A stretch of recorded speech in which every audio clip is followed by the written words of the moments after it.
हाँ भाई बच्चों, देखो जरा ये वाला न्यूमेरिकल तुमसे क्या कह रहा है।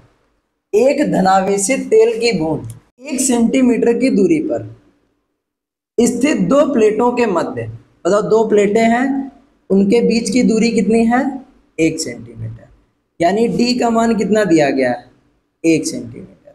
सेंटीमीटर को मीटर में बदलो, 10⁻⁻2 का गुणा। वैद्युत क्षेत्र में स्थित है। यदि बूंद पर इतने कूलाम आवेश है, बताओ कितने कूलाम? 9.6 into 10⁻⁻10 coulomb. तथा बूंद का द्रव्यमान बताओ m कितना दिया गया है? 10⁻14 kg। तो प्लेटों के मध्य विभवांतर क्या होगा? यानी हमसे v पूछ रहा है।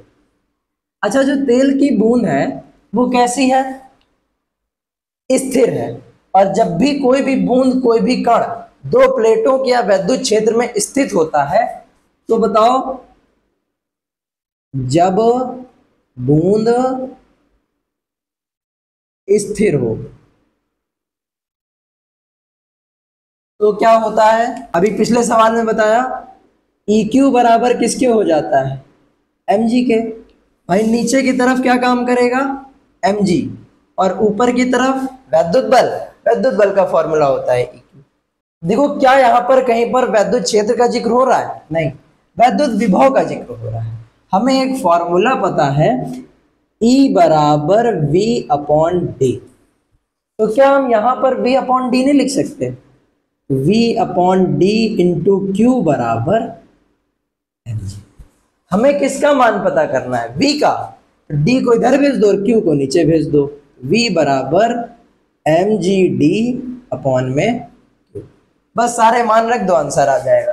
बताओ m का मान कितना है? 10⁻14। G का मान हम रख ले रहे हैं 9.8। D का मान, D कितना दिया गया है? 10⁻2 अपॉन में Q, बताओ Q कितना है? 9.6 इंटू 10⁻⁻10।